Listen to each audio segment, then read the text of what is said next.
సంగారెడ్డి జిల్లా సెంట్రల్ జైల్లో ఉన్న లగచర్ల బాధితులని పరామర్శించారు బీజేపీ నేతలు. లగచర్ల కేసులో అరెస్ట్ అయి జైల్లో ఉన్న 16 మందితో ఎంపీలు డీకే అరుణ, ఈటల రాజేందర్తో పాటు 5గురు బీజేపీ నేతలు ములాఖతయ్యారు. అసలు ఏం జరిగింది అనే విషయాన్ని అడిగి తెలుసుకున్నారు.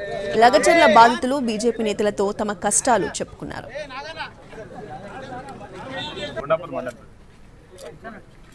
సీఎం రేవంత్ రెడ్డికి ఓటేసి గెలిపించిన జనాల కంటే ఫార్మా కంపెనీ ముఖ్యమైపోయిందా అని ప్రశ్నించారు ఎంపీ డీకే అరుణ. వెంటనే లగచర్ల బాధితులను విడుదల చేయాలని ఆమె డిమాండ్ చేశారు. పేదల ఉసురు పోసుకున్న కేసీఆర్ ఇంటికెళ్లాడని, సీఎం రేవంత్ రెడ్డి 11 నెలలకే పేదల ఉసురు పోసుకుంటున్నారని అన్నారు ఆమె. ఓటేసినటువంటి నిన్ను గెలిపించిన ప్రజల కంటే నీకు ఆ ఫార్మా కంపెనీ ఎందుకంత ముద్దు అని అడుగుతున్నా నేను. ఏమంత ముఖ్యం నీకు ఆ ఫార్మా కంపెనీతో మీకు ఉన్నటువంటి సంబంధాలు ఏమి? దేనికోసం అంత పట్టుదల? ఎందుకు వాళ్ళ మీద అంత దౌర్జన్యాలను చేస్తూ ఉన్నారు? మీరు ఆ ప్రాంతం వాళ్ళు కాదు, వలస వచ్చిర్రు కొడంగల్కి. కొడంగల్లో మీరు పుట్టింది కాదు, పెరిగింది కాదు ఆ ప్రాంతం. వెంబడే జైల్లో ఉన్న వాళ్ళందరినీ విడుదల చేయండి. వాళ్ళందరినీ విడుదల చేయాల్సినటువంటి అవసరం ఉన్నది.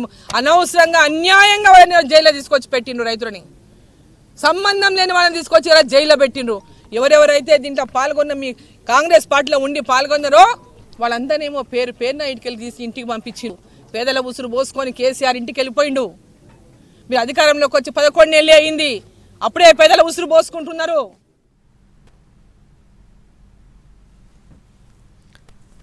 ప్రభుత్వం బేషరతుగా బాధితులకి క్షమాపణ చెప్పి విడుదల చేయాలన్నారు ఎంపీ ఈటల. బాధితులపై 3rd డిగ్రీ ప్రయోగించిన పోలీసులపై చర్యలు తీసుకోవాలన్నారు. కాంగ్రెస్ వాళ్లే లగచర్ల ఘటనకు స్కెచ్ వేసి దాడులు చేయించారని ఆరోపించారు ఆయన.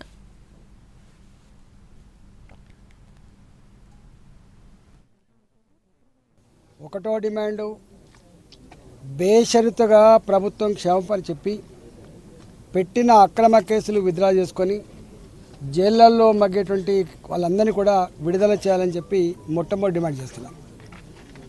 రెండవ డిమాండు, 100 మంది పోలీసులతో దుర్మార్గంగా రాక్షసంగా ప్రవర్తించి ప్రజల్ని భయభ్రాంతులకు గురి చేయడమే కాకుండా గుడ్లను కొట్టినట్టు కొట్టడమే కాకుండా పోలీస్ స్టేషన్లకు తీసుకుపోయి 3rd డిగ్రీ, ఒక కాలు మీద 3 పోలీసు వాళ్ళు, ఇంకొక కాలు మీద 3 పోలీసు వాళ్ళు, రబ్బరు బెల్టులతో కొట్టేటోళ్ళు 3, 2 గంటల పాటు 3 గంటల పాటు ఏ హింసకైతే పాల్పడ్డారో, మానవత్వం లేని పద్ధతులలో ప్రవర్తించిందో అలాంటి పోలీసుల మీద